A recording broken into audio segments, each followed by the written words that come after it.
Sakedik Dewi urang asup kaa. Zaman anu langkung jelas dina sajarah Sunda. Dina part 1. Urang nyaritakeun kumaha asal muasal tanah Sunda. Ayeuna urang mimiti ngulik tokoh anu paling kawentar dina sajarah urang Sunda, Prabu Siliwangi. Prabu Siliwangi teh salah sahiji raja agung Karajaan Pajajaran. Tapi satewacan anjeunna jadi raja anu disegani. Anjeunna oge kantos jadi budak leutik anu pinuh ku perjalanan hirup. Ceuk carita karuhun. Prabu Siliwangi teh putra ti Prabu Dewa Niskala jeung Dewi Ratna Sarkati. Anjeunna lahir dina kaayaan Karajaan NU Ken Pati Ajek. Ti leutik, anjeunna geus dipaparin ku ajen inajen, wani, wijaksana, jeung satia. Ti bubudak, anjeunna resep diajar silat jeung ulin di Leuweung. Leuweung teh jadi sakola munggaran pikeun anjeunna. Anjeunna diajar kumaha cara ngajaga diri tina sato galak. Kumaha ngadangukeun sora alam. Jeung kumaha ngartikana tanda-tanda jagat. Anjeunna oge diajar elmu kapamimpinan ti karuhunna. Carita nyebutkeun yen Siliwangi leutik sok dipaparin dongeng ngeunaan raja-raja baheula. Ngeunaan keadilan, jeung kumaha saurang raja kudu bisa jadi payung pikeun rahayatna.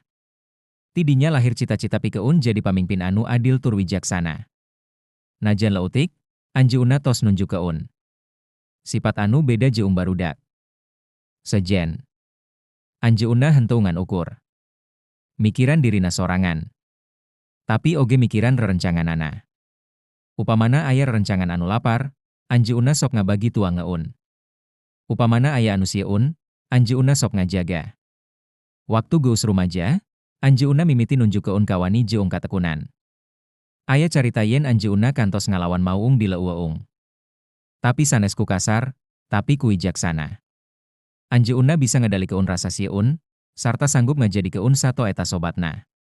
Ku sabab kitu, Mauung sok jadi lambang Prabu Siliwangi dina loba legenda Sunda. Prabu Siliwangi oge sok diajar elmu ka para resi jeung guru spiritual. Anjeunna henteu ngan ukur kuat jasmani, tapi oge cerdas rohani. Ku kituna, nalika waktuna parantos sumping, anjeunna siap janten raja Pajajaran. Raja anu engke kasohor pisan nepi ka ayeuna. Ku ringkesna, hirupna. Prabu Siliwangi ti leutik nepi ka ngora teh jadi pondasi pikeun kapamimpinanana. Anjeunna jadi simbol yen pamimpin anu agung teh sok lahir tina proses panjang. Diajar, ngalakukeun kasalahan. Terus bangkit, jeung mikiran batur. Tamat part 2. Carita barudak jeung rumaja Prabu Siliwangi